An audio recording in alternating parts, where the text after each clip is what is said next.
Tá. Bom, essa palestra aqui, na verdade, é uma que a gente já deu no mesmo Meetup em Londres, faz uns 4, 5 meses. Foi eu e o David Denton. A gente trabalha com essa biblioteca em Kotlin HP4K, que é o que eu vou apresentar aqui. Então vai ser uma palestra que é um misto de conceitos que a gente aplica em Kotlin e como essa biblioteca funciona. É bem diferente do que o pessoal está acostumado por aí. Talvez se você vem de Scala, você vai ter alguma familiaridade com isso, mas definitivamente não é o que a abordagem que o pessoal costuma usar. E se alguma coisa não fizer sentido durante a palestra, por favor, manda parar, a gente conversa, a gente explica. Eu já tenho 2 partes preparadas que eu posso tirar da palestra no meio e a gente continua, então não vai ter problema de tempo se a gente quiser conversar no meio. Mas antes de começar, eu queria ter uma ideia. Quem aqui já está escrevendo Kotlin, mesmo que não seja em produção, só para brincar pelo menos? Imagino que a maioria, né? Quem está usando Kotlin em produção, entregando software em Kotlin? 1/3. Por aí, 1/3. Eu acho que já é mais do que Londres, se for ver. A gente fez mais ou menos, conversando com o pessoal lá, parece que tem mais gente usando aqui. E todo mundo aqui programa Java? Não? Mais ou menos? Quem aqui programa em Java ou sabe Java? Tá bom. E mantenha a mão para cima. Quem aqui usa IntelliJ? Só para ter uma ideia. 70%. Tá bom. Bom saber, porque conversando com o pessoal sobre Kotlin aqui, muita gente ainda está trabalhando com Eclipse. Então é uma barreira a mais. Uma barreira a mais para usar. Então tá. Bom, tudo isso que eu vou apresentar pode ser resumido nessa plataforma Oscar, que é o projeto que eu estava trabalhando lá em Londres, com o Dave, com um outro pessoal, inclusive o pessoal que saiu da Flutter que está lá. E é uma plataforma de conteúdo científico. Não sei se o pessoal conhece aqui a revista Nature, que é uma das revistas científicas mais renomadas do mundo. A gente estava trabalhando com eles para refazer a plataforma de servir conteúdo científico. Journals, books, papers, tudo lá. E são mais de 600 journals que eles servem nessa plataforma. A plataforma, o código que eles têm tem mais de 20 anos lá, então tem de Perl, Ruby, tem de tudo lá. Só que eles queriam começar a migrar para JVM e começaram com Java. E há mais ou menos 1 ano e meio começaram a introduzir Kotlin aqui e ali e foram vendo o que acontecia. E eu vou explicar mais ou menos como ela funciona, que vai ajudar a ter uma ideia do que a gente fez com essa nova biblioteca. Então, falando em nível alto, a arquitetura desse sistema Oscar para servir conteúdo científico. Tem uma parte de roteamento de requisições, é um sistema web, isso aí é só para servir coisas artigos via web. Um roteador baseado em Nginx, com Lua, que surpreendentemente é animal, assim, e um microserviço em Kotlin. Então a gente usa esse mix de 3 ferramentas para fazer roteamento, porque, como eu falei, é uma plataforma de 20 anos, então tem muita requisição que está sendo ainda mantida por sistemas antigos. E a parte principal do sistema Oscar é esse Site Composer, que é basicamente uma aplicação web normal, só que ela é composta de mais ou menos 30 microserviços que gerenciam partes distintas de servir uma página no site. Então, usa esse Composer que pega componentes separados de serviços separados. Por exemplo, eles guardam os artigos em XML, num banco de dados especial lá. Então, para renderizar esse artigo, tem um servicinho lá que pega do lado e transforma em HTML. Para saber se a pessoa, qual journal que é, fazer o branding do journal, é um outro serviço. E assim por diante. E algumas peculiaridades do jeito que a gente trabalha lá. Essa arquitetura, desde o início, foi criada por um pessoal que é de lá de Londres. Não sei se o pessoal conhece o Extreme Tuesday Club, que é o pessoal que começou com Extreme Programming em Londres, final da década de 90, e então o pessoal, tipo, velho. Mas por outro lado, esse pessoal velho, tipo, tem uma atitude diferente em construir software. Então, trabalhar com esses caras tipo, você vai ter que reaprender muita coisa, vai ter que esquecer muita coisa que é nova, é abandonada lá. Então, se preparem que a gente vai, vocês vão ver coisas que, tipo, a gente deliberadamente não usa. E a gente vai falar por quê. Então, a gente trabalha com monorepo. Todos esses serviços, 30 e tantos serviços, é um repositório no Git. Com trunk-based development, não tem pull request, não tem nada, a gente trabalha extreme programming, todo mundo pareando, tudo orientado a teste, deploy contínuo, deploy 10, 15 vezes por dia, sem estresse. E a gente usa GoCD na ThoughtWorks para fazer os nossos build pipelines, e a gente usa Cloud Foundry. Alguém aqui usa Cloud Foundry? Alguém já... Heroku. Né? Mais ou menos a mesma coisa. E como eu falei que a gente se distancia, mesmo quando usava Java, a gente não usa o que normalmente o pessoal usa de Java. Não tem Spring, não tem o que é normal de Java, não sei o que mais é normal de Java. A gente usa uma biblioteca chamada Utterly Idle. Não sei se alguém já ouviu falar. Um cara que, inclusive, estava trabalhando com a gente uma época, chamado Dan Boda, ele fez essa biblioteca em Java, que é uma biblioteca funcional que permite fazer sistemas web e microserviços de uma maneira diferente do que está acostumado com Spring. E a mesma coisa, a gente também não usava, mesmo no Java 8, a gente já não usava nenhuma API de collection do Java, por exemplo. A gente usava Totally Lazy. Alguém já ouviu falar? Não? Guava? Pense em Guava, mas pense em Guava como a API mais parecida com o que se tem em Clojure. Uma biblioteca funcional que trabalha com Java. Então a gente já usava Java 8 de uma maneira relativamente diferente do que o pessoal usa. Mas, mesmo assim, a gente tinha alguns problemas. Então, nesse projeto a gente tentava se reunir pelo menos uma vez por mês e fazer retrospectivas puramente técnicas, pessoal de desenvolvimento. E normalmente eram 3 perguntas que a gente sempre estava preocupado em checar nessas reuniões, que é: o que está sendo difícil de implementar ultimamente? Quais as áreas do código que estão difíceis de entender? E quais as partes do código você tem medo de mexer porque você vai quebrar? Perguntando essas 3 perguntas, a gente sempre tinha coisas para melhorar, e a gente tentava criar ações nesse sentido. E outras coisas que vieram nessas retrospectivas mesmo a Utterly Idle trabalhava com um modelo HTTP mutável, o que significa que da requisição, quando chega no servidor até chegar no seu código de negócio, muita coisa poderia acontecer naquele request e você não sabia onde estava acontecendo, o que mudou ela. Então debugar era complicado. Também configuração de dependência inchada. Esse Utterly Idle também tem a parte de Dependency Injection, é um frameworkzinho, e esse pessoal das antigas lá já tem uma coisa contra esse tipo de container, e eu vou chegar por quê, principalmente por parte de testabilidade que a gente queria ter. O roteamento é por mágica, ou seja, que nem Spring, ainda era via annotation.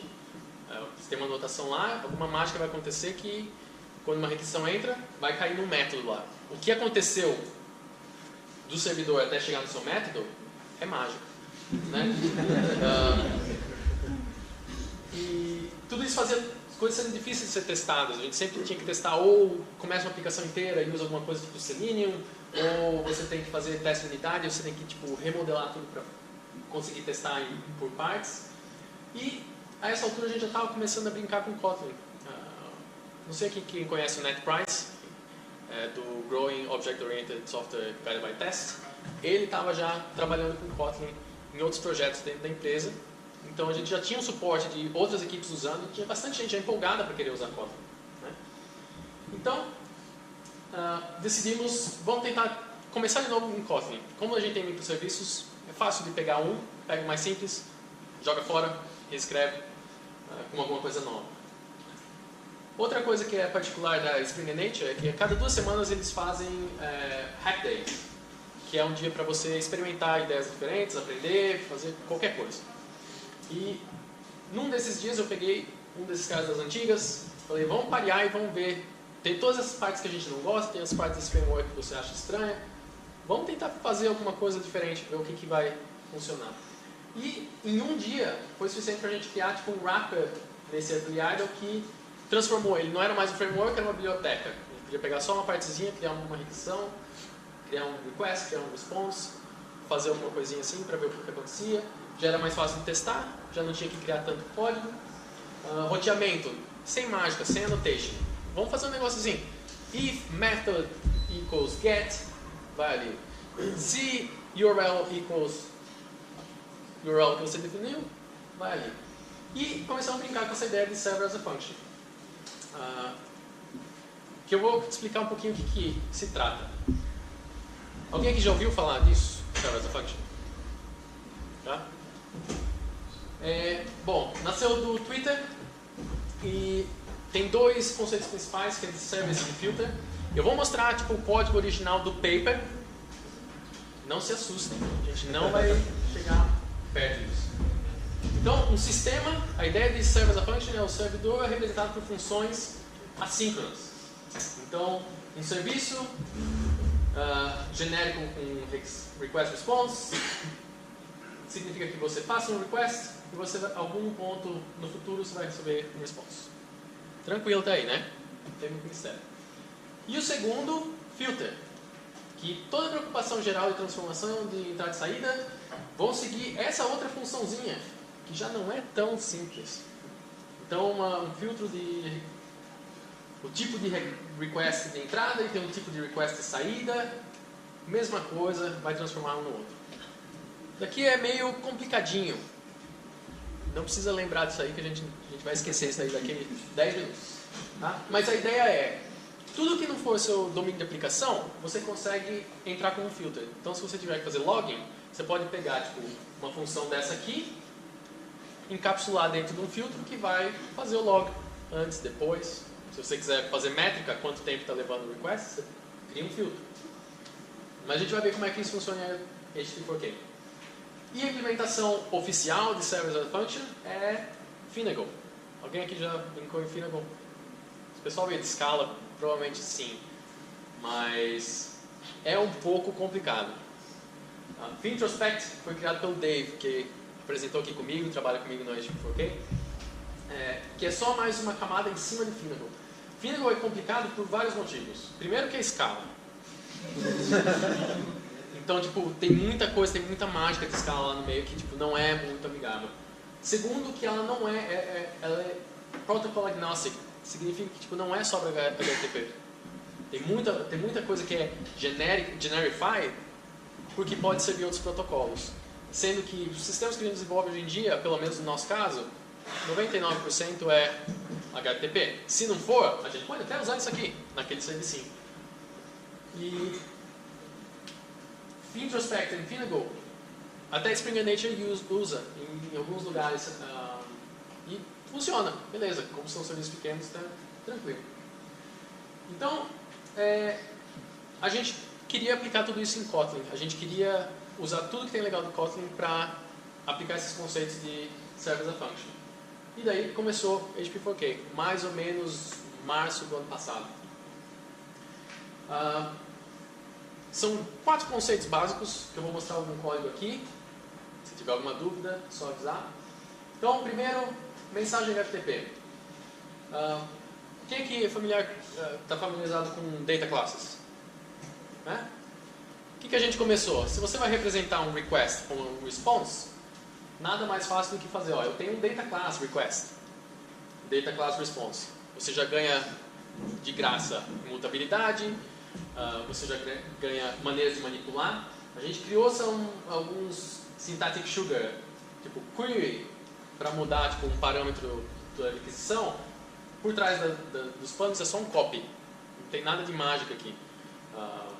Então toda vez que você tem uma requisição, é um objeto imutável que você pode manipular com essas coisas e você cria novos requests. Mesma coisa com response.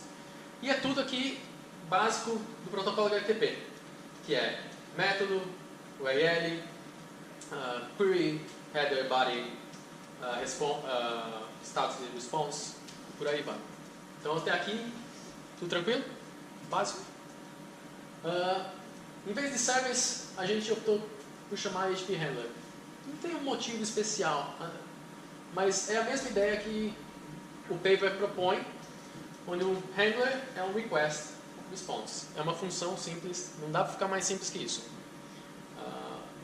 Não é assíncrono. Se alguém quiser conversar sobre por que não é assíncrono, a gente conversa depois do talk. A gente tem um bom motivo porque não é. Mas é só uma função. Na verdade, essa função em Kotlin é só um type alias. A gente não tem nada, não tem nenhuma interface para isso. Então qualquer função que você cria em qualquer lugar, que receba um request, devolva um response, a gente pode usar nessa biblioteca. Então, aqui um exemplo de um echo, que é um handler, uma função request response, que quando recebe uma requisição, vai devolver uma resposta, ok, pegando o corpo do request, botando response. Como que você chama? Bom, é só uma função, então você invoca aquela função e acabou. Não tem... Tranquilo? Tá? Então, esse conceito de função do Server as a Function é isso, é você definir os seus sistemas em termos de funções simples. Request response. Trivial até aqui. E um conceito em cima disso é aquele filtro, aquele maluco que a gente viu com um monte de generic, a gente simplificou e ele é só uma transformação de um handler para outro handler. Ou seja, se você tem uma função que nem a echo que a gente criou, você pode criar uma outra função que também é um handler com mais alguma funcionalidade que não necessariamente é um concern do seu negócio. Aqui nesse exemplo a gente tem um filtro que quando eu receber uma requisição, ele vai pegar o corpo dessa requisição e criar uma nova requisição só com os primeiros 140 caracteres. Agora é mais, mas na época era 140. Mas de qualquer jeito, isso mostra que tipo, a preocupação com quantos caracteres são é uma preocupação desse filtro. Se eu tenho uma outra regra de negócio atrás da minha função, do meu HTTP Handler, não muda. Ou seja, esse meu handler aqui, com qualquer regra que eu faço com esse conteúdo da requisição, vai continuar mesmo. Então você pode aplicar várias coisas para... várias coisas genéricas podem ser criadas como filtro. E o filtro, como é uma função também, você pode criar, você pode botar numa variável, você pode reutilizar depois, você pode reutilizar em múltiplos serviços. E finalmente a gente tem o conceito de roteamento. A gente tentou manter o mais simples possível, que é, recebendo uma request, qual que é o handler que pode tratar esse request. Então, você define o seu roteamento, que percebam também, é só uma função, o roteamento também, depois do roteamento você ganha um HTTP handler. E você tem as rotas, por exemplo, /echo, a gente faz, ela aceita posts, e vai encaminhar para aquela função echo que a gente viu uns slides atrás. A mesma coisa para o Twitter, aquela que a gente viu agora há pouco. O que esse handler tem de especial é que ele vai fazer uma busca em árvore em todos os outros handlers que estão ali internos e vai tentar, tem algum handler que pode lidar com essa requisição? Se não tem, volta no found. Tudo isso aqui tipo, é código que se você clicar nesse roots dentro da sua IDE, você vai ver o que ele faz. Ele não tem, quando você dá o debug também, você vai ver o que está fazendo, não tem mágica.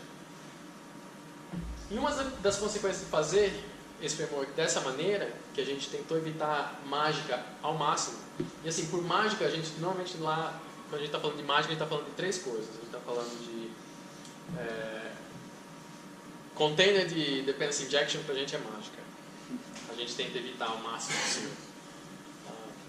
Constructor está aí, há bom tempo, funciona bem. A gente usa ele. A gente evita reflection, porque também muitas vezes vai ser pego de surpresa, vai depender do que está no seu class path, vai ter muita coisa. E annotations. A gente tenta evitar annotations ao máximo, porque se você tem que simular alguma coisa, você vai depender do... Seja lá o que manipule aquele annotation, tem que estar executando também junto com o seu teste. Falando de teste, como a gente tem só esses duas classes, two data classes, e duas funções, os handlers e os filters, criar um teste é trivial. Então, por exemplo, aquele echo que a gente criou, que era aquele handlerzinho simplesinho, a gente tem um teste. Se você faz uma requisição com o body hello, você vai esperar uma resposta com o body hello também, você pode fazer um assert. Está tranquilo entender esse teste? Também, não tem mágica aqui. Mas, porque a gente não inventou nada complicado, significa que a gente pode fazer muita coisa interessante aqui. Por exemplo, se a gente quiser rodar esse teste de uma outra maneira, falando com um servidor de verdade, a gente pode. A gente substitui esse handler por um handler que é um HTTP client e que vai falar com um servidor real, rodando em algum lugar. Se a gente quiser fazer um teste que não funcione direito, por exemplo, o body aqui ele vai jogar uma exceção ou retornar um outro estado, é uma linha, você cria, substitui e roda o mesmo teste. Então, esse tipo de coisa foi mudando a maneira que a gente testa as coisas, a maneira que a gente constrói as aplicações. E muito disso foi por causa dessa simples type alias que a gente criou desde o início, que cria essa simetria. Que a gente percebeu que, na verdade, quando você tem um HTTP handler, a gente estava interessado em criar servidores, criar serviços, então você normalmente está preocupado em escrever aquele código que vai receber uma requisição, vai fazer alguma coisa e vai devolver um response. Mas a mesma interface funciona do outro lado. A gente pode ter o código que faz uma requisição, o servidor que não é nosso vai retornar uma resposta e a gente quer tratar aquela resposta. Tudo com a mesma interface. Então, na prática, assim, até aqui, tudo que se faz é em memória. Então, você tem que imaginar que esse teste aqui vai rodar bem rápido. Não importa o quanto código tem que rodar por aqui, não tem rede, não tem... De novo, não tem mágica aqui. É só data classes, type alias. Mas, nada... Não faz sentido ter tudo isso daí se você não consegue realmente criar um servidor e botar para o mundo, né? Como é que funciona? Se você tem aquele echo, aquela função que a gente viu, para transformar isso num servidor, você faz server get start. Pronto, está rodando o servidor. E acabou. Se você quiser um handler rodando para o servidor, você pode. Quer 10 com roteamento? Só põe o roteamento. O jeito que você começa o servidor é do mesmo jeito. Então, a parte de runtime, como que você roda a sua aplicação e como você compõe sua aplicação, é totalmente desacoplada do que sua aplicação faz. Você ainda pode definir as suas funções totalmente independente. Atualmente a gente suporta Jetty, Netty, Undertow, SunHTTP, ou seja, o HTTP porque o core module não tem nenhuma dependência. E mesmo assim você já pode começar um servidor, porque ele já vem com o SunHTTP que vem com Java. E recentemente alguém adicionou também o Apache, o HTTP Client, também permite que você crie um servidor. Então a gente tem mais um aqui que não utilizamos ainda. Da mesma maneira, um cliente HTTP, onde você passa uma requisição e retorna uma resposta, aquela mesma funçãozinha, a gente pode fazer uma requisição usando os mesmos building blocks que a gente viu até agora, as mesmas data classes, as mesmas funções. A gente pode usar um cliente, que é um Apache Client nesse caso, e que você lida com os mesmos request response e você consegue fazer uma requisição, por exemplo, para o nosso site lá e fazer um search qualquer. Isso vai retornar um response que vai ter um body, um HTML lá, e usa a mesma interface. A gente viu também que o fato de você não ter que pensar com duas APIs, porque normalmente quando você está criando um servidor, é bem normal que no seu servidor você vai ter que chamar outro serviço. A gente não tem que se preocupar em aprender duas coisas. A gente não está lidando, aqui nessa parte minha requisição é um Spring Request. E quando a gente está fazendo a requisição para o outro lado, é um Apache HTTP Client. É tudo a mesma coisa. O conceito é o mesmo. Quando a gente está tratando com Request Response, é Request Response. E a gente já tem Explorer para Apache e OpenHTTP. Até aqui está tranquilo? Tem alguma pergunta? Alguma coisa que a gente quer começar? Eu ia perguntar se aquele Echo as Server é um extension function mesmo, né? Hã? É um extension function, aquele Echo as Server, isso aí? Isso aqui, as Server, é uma extension function. É uma extension function que vai pegar o JET e internamente o que a gente tem são só adapters, que cria, no caso do JET, é um servlet. A gente tem um servlet simples que recebe um HTTP, servlet HTTP request, transforma numa requisição do HTTP4K. Pega a resposta do HTTP4K, joga de volta no servlet. Então qualquer coisa que roda servlet, pode mudar aqui. Então, se você, por exemplo, depois quiser mudar de servidor, troca os JET por undertow. E é isso.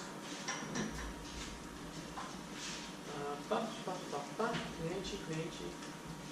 Tá.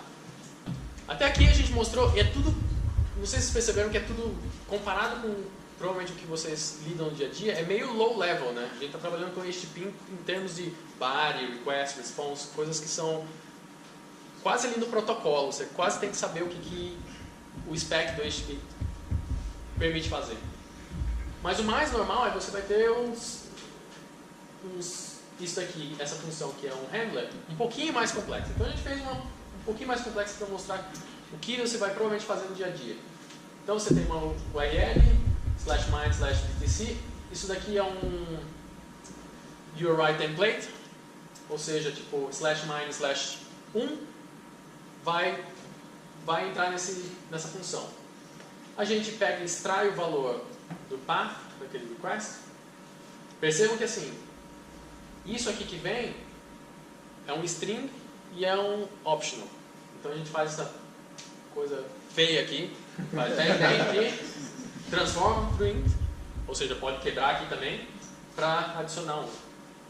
E daí como é que a gente cria uma resposta? Ah, aqui a gente está criando o JSON na mão. Provavelmente você não quer fazer isso na prática. Mas assim, dá para fazer, você está fazendo aqui no low level. Então, o que a gente queria fazer? Até aqui tudo é uma biblioteca, você pode usar isso daqui. Se você está trabalhando, por exemplo, você quer criar um proxy, você pega e cria uma função que pega um cliente, põe uma resposta, você cria um servidor e usa um cliente e você faz um proxy em 2 linhas com HTTP4K. Mas provavelmente se você está criando uma aplicação que tem negócio, você vai precisar de mais, você vai precisar dos seus próprios tipos. E a sua aplicação vai precisar tirar coisas de vários lugares. Por exemplo, do request path, query, headers, body, formulários. Tem coisas que vão ser mandatórias ou não. Por exemplo, aqui a gente está assumindo que é mandatório. Aqui você provavelmente vai gerar um null pointer, vai ser uma coisa linda. E você provavelmente vai querer fazer conversões dessas partes primitivas do protocolo em coisas mais complexas, que provavelmente você testa sem mesmo lidar com a HTTP em geral. Então, para isso, o Dave pegou do Fintrospect o conceito de lens. Você vai ver que isso daqui veio de escala. Dei uma lida aqui, porque isso explica o que é o conceito de lens.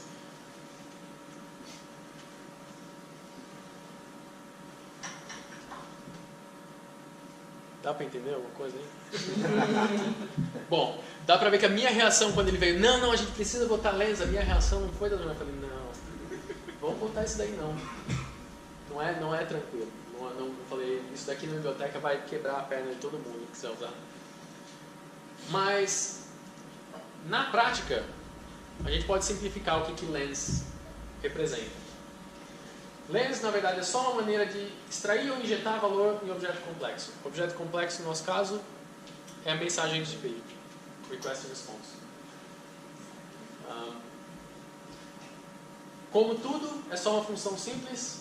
Nesse caso, é uma função que, se você receber uma mensagem HTTP, vai extrair alguma coisa em um tipo diferente. E se você tem um valor específico e uma mensagem HTTP, vai gerar uma nova versão da mensagem HTTP com aquele valor injetado em algum lugar lá dentro. Tá? A gente vai ver na prática o que isso significa. Então, um exemplo disso é aquele exemplo que a gente viu de Bitcoin. você define um path int of BTC. Isso aqui é um lens que representa que eu espero um valor int saindo da URL, ou seja, saindo do path, e o nome do URI pattern for that é BTC. Isso aqui, o fato disso aqui sentar separado do seu handler é bem interessante. A gente vai ver o que isso significa pra gente depois. Mas na prática significa que você pode fazer isso. Eu tenho essa funçãozinha BTC path, eu falo, extrai o meu valor do request.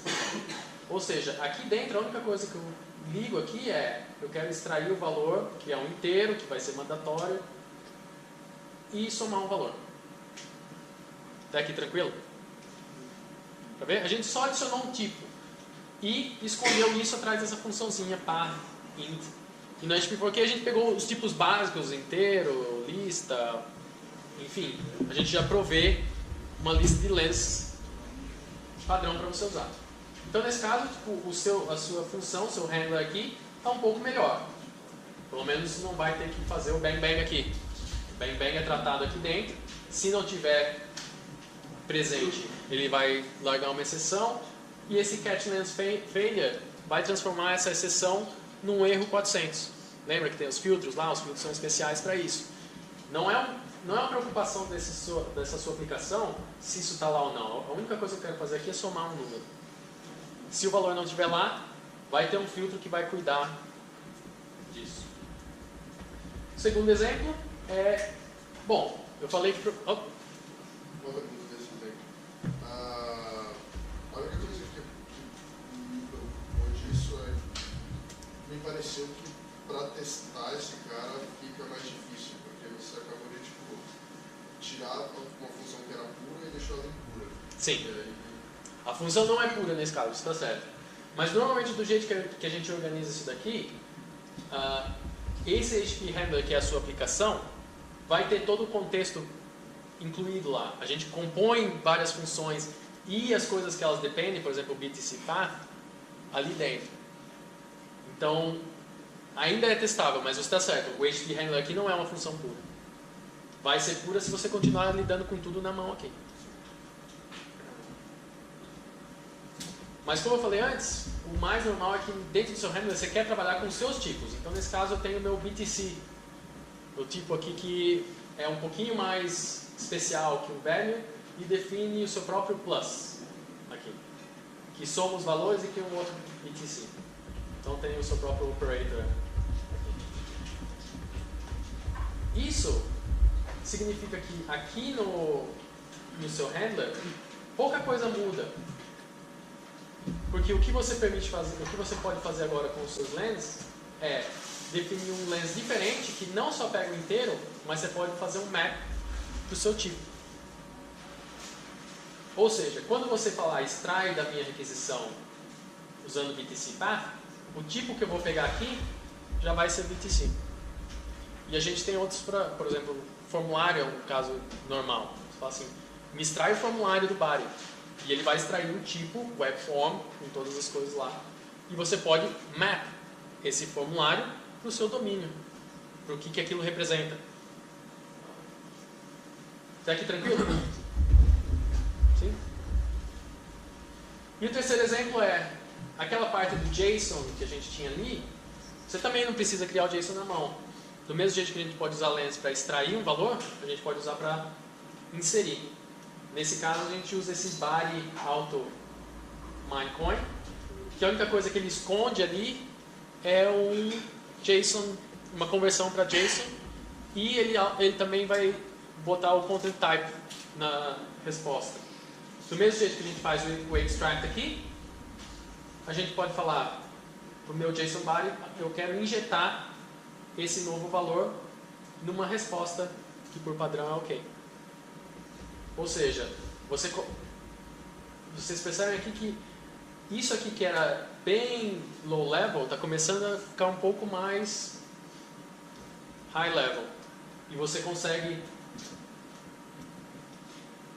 facilmente só tirar os tipos da requisição e tratar isso nas suas próprias classes. Todo domínio não precisa viver aqui. Na prática, o que a gente mais faz lá é, os handlers são só preocupados em extrair coisas da requisição, passar para a próxima camada, pegar de volta e botar de volta na resposta.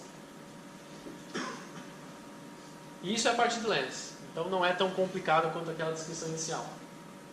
Até aqui, beleza? Então, como que a gente aplica tudo isso na plataforma Oscar? Até aqui, todos os exemplos que eu mostrei são bem isolados, bem pequenos. Mas a gente, como eu falei, essa plataforma tem 30 serviços. A gente precisa testar tudo isso, a gente precisa rodar tudo isso daí junto. Então, o jeito que a gente organiza isso é assim, a gente começa com rotas, que é o normal do serviço. Você vai ter rotas que você vai lidar. E dentro dessas rotas você vai ter as abstrações de negócio. A gente começa testando por ali, o que são o seu domínio de negócio. E provavelmente você vai ter remote clients. Significa que normalmente os serviços colaboram uns com os outros. A gente começa a testar aquilo ali usando HTTP clients. Falando, essas são as dependências do meu serviço, dentro dessa parte do negócio, como que a gente põe eles juntos. Quando a gente tem rotas e coisas de negócio suficiente, que a gente fala assim, esse é o nosso pacotinho que a gente quer rodar, a gente cria uma aplicação. Até aqui, as rotas são HTTP handlers. A aplicação também é um HTTP handler. A única coisa que ela faz, ela combina várias rotas, que nem eu mostrei como a gente criou rotas antes. E até aqui é bem similar com o que a gente viu até agora. Tipo, são funçõezinhas, transforma em tipos, faz alguma coisinha, chama um outro serviço. Mas daí a gente tem, para rodar mesmo, a gente precisa de uma camada de operabilidade, né? A gente não pode simplesmente rodar aquilo ali e esperar que tudo vai dar certo, né? Então a gente tem a parte de login, a parte de métricas, a configuração real de quais são os serviços que a gente vai falar. Se eu estou falando com o serviço A, tem que fazer uma requisição para o serviço B, alguma coisa precisa saber o que é o serviço B. Esse Application Stack também é o HTTP Handler, também é só uma função. Você tem tudo configurado dentro da mesma função. Ou seja, tudo que eu falei até agora, você pode testar em qualquer nível aqui em memória. Não tem nada para lançar. E finalmente a gente tem um launcher, que é basicamente o nosso main, que vai ler as configurações daquele serviço, do servidor. Por exemplo, você tem um servidor de teste, um servidor de produção, configurações diferentes, ele só puxa aquela configuração e faz aquele mesmo .server, jet, porta e acabou. E é assim para todos os serviços que a gente faz. O mais interessante que saiu dessa abordagem é que a gente tem filtros padrões. Ou seja, como a gente está no monorepo e a gente tem todos os serviços disponíveis ali, a gente pode criar o que a gente chama de stacks, que é basicamente um filtro a ser reutilizado por múltiplos serviços. Nesse caso a gente tem aqui um exemplo, Server Stack, Client Stack. Server Stack é um HTTP Handler que pode pegar qualquer aplicação, lembra que a minha aplicação é só um handler também, e vai fazer um log de todos os requests. Em algum sistema a gente usa Kibana e Logstash, vai guardar todas as métricas, vai lidar com os erros. Por exemplo, se tem um problema de rede, ele vai transformar a requisição num erro 503, por exemplo. Mesma coisa para o cliente. A gente faz o log de todas as requisições entre todos os serviços, lida com todos os erros, e no final das contas a gente cria só aquele Apache Client. E o que isso significa? Significa que a gente tem esses concerns de operabilidade são desacoplados da aplicação novamente. Por exemplo, vamos adicionar New Relic? Vamos, a gente adicionou uma linha aqui, New Relic, todo serviço tem New Relic, acabou. A gente usa Zipkin, alguém usa aqui Request Tracing, Open Tracing. Basicamente a gente tem um filtro que vai sempre adicionar headers que vão permitir você traçar as requisições como ela vai em todos os serviços. Então a gente tem lá um gráficozinho que abre como se fosse uma árvore que mostra todas as requisições, quanto tempo demorou, do começo até o final. O que falhou, o que não falhou, o que para resolver problema é muito mão na roda. E com aquele body lens que eu mostrei para fazer a resposta em JSON, significa que criar um servidor falso para simular qualquer outro serviço, seja nosso, seja externo, é bem tranquilo também. Porque na verdade os servidores externos normalmente são só um outro handler. Tão fácil que a gente praticamente não usa mock lá. Não precisa.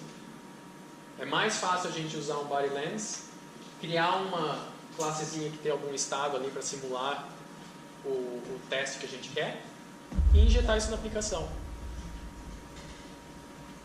E outra coisa que fica fácil de testar com esse esquema de handler é o que acontece se um serviço externo não estiver disponível, ou estiver trazendo como resposta um JSON que é inválido, ou sei lá, não existe mais, ou a URL mudou. Tudo isso é muito fácil de criar. Só cria um fake novo, você está rodando em memória, você pode dizer o que o seu serviço vai fazer quando esses casos acontecerem. A questão é como a gente pode ter confiança que esses fakes são realmente usáveis. A gente usa Consumer Driven Contracts. Quem aqui conhece ou usa Consumer Driven CDCs? Bom, CDCs basicamente na prática é uma classe abstrata que vai definir nossos testes. Então nossos testes estão definindo uma classe abstrata e a gente tem duas implementações. Uma que é fake, que vai usar handlers que a gente gera na mão, a gente cria na mão, com estados em memória, bem simples. Esses servidores são fáceis de gerar porque a gente conhece as respostas, a gente tem os tipos daquelas respostas. Mas a gente pode reconfigurar esses testes para rodar contra o servidor real. Então, por exemplo, significa que os builds locais podem ser muito rápidos e os builds no pipeline a gente pode ter um estágio que a gente vai rodar todos os mesmos testes contra os servidores reais. E aqui está um exemplo. Aqui a gente pegou aquele echo lá e criou uma classe de domínio em cima. E a gente criou um CDC, que é esse testezinho aqui. Quando eu pego minha câmera de echo e eu chamo echo com hello, a resposta é um hello. A gente tem aqui nosso domínio, que depende de um HTTP client, e só vai fazer uma requisição qualquer e devolver a resposta. Então esse é aquele mesmo caso lá. E os testes em si, do CDC, a gente tem duas implementações que podem rodar. Uma que é o real, que usa um cliente HTTP real, e uma que é o falso, que nesse caso, como é trivial, o falso, a implementação do falso é a mesma implementação. Mas poderia ser um caso mais simples, quando você tem cenários complexos, aqui poderia só, por exemplo, devolve uma resposta chamada hello. Também é trivial. E quando a gente quer testar end-to-end, todos os sistemas, a gente aplica a mesma coisa.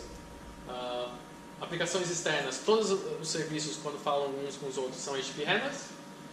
Quando a gente quer construir um ambiente de teste, a gente pode plugar o que a gente quiser, seja real, seja falso. Pode criar vários, a gente pode unir várias aplicações e gerar um servidor rodando numa porta, se quiser. Pode combinar do jeito que quiser. E, adicionalmente, a gente, como eu falei, pode simular falha em qualquer lugar. A gente pode juntar e criar um teste que vai começar 20 serviços, 19 deles são memória e um fala com real. E a gente vê o que acontece.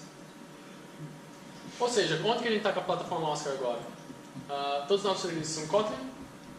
A gente acabou com Mágica, a gente ainda não tem... A única coisa que tem Reflection lá é, atrás das cenas, a conversão de Jackson. Que a gente usa o padrão, a gente não cria o JSON na mão. Muito menos código, tanto que a gente ainda não precisa de dependency injections, os serviços são pequenos e a gente consegue botar tudo facinho nos testes. Os testes são super rápidos, os builds também. Muita coisa que demorava 2 minutos para fazer build, agora é 4, 5 segundos. Com Gradle, não tem mistério. Testar end-to-end agora é fácil, a gente pode simular tudo em memória. Quando tem serviço externo, a gente pode criar um fake rapidinho. E o código é fácil de navegar. Como não tem mágica, clique na IDE, a gente sabe o que está acontecendo. Não tem muito mistério. Por outro lado, Kotlin ainda não é Java, né? Não tem todo o ferramental, mas mesmo assim a gente acha que com essa abordagem na Spring Nation, nosso feedback é que está sendo muito mais produtivo usar essa abordagem do HTTP4K do que o que a gente estava usando antes. Tem outras coisas que eu não mostrei aqui, mas HTTP4K tem handlebars, tem parte de templating, tem coisa de teste específico. Por exemplo, se você está usando Selenium, você pode usar o Selenium botando uma função atrás dele, ou seja, é mais rápido que qualquer browser, porque você não está nem tão rápido quanto HTML Unit, porque não tem que lançar nada. Você pode criar sua aplicação, passa, clica, clica, clica, mas na verdade você está interagindo com HTML direto. XML, HTML normal. A gente tem bibliotecas para interagir com AWS, por exemplo, toda a parte de autenticação. E finalmente, eu não vou ter tempo de falar, mas a gente está brincando com a ideia de botar HTTP4K em Lambda, porque faz muito sentido. Você pega essa função sua, empacota, põe num Lambda. Quer botar mais handlers, faz um router, ainda pode botar como um Lambda assim. Aqui tem um exemplo, depois eu vou mostrar nos slides. Mas ainda não está, ainda é bem experimental. E é isso que eu tinha para falar hoje. Obrigado.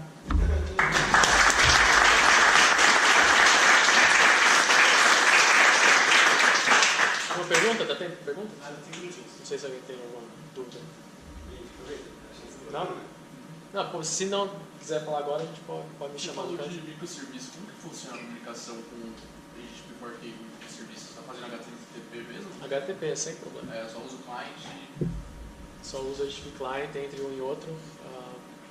As requisições a gente mede latência, não tem problema.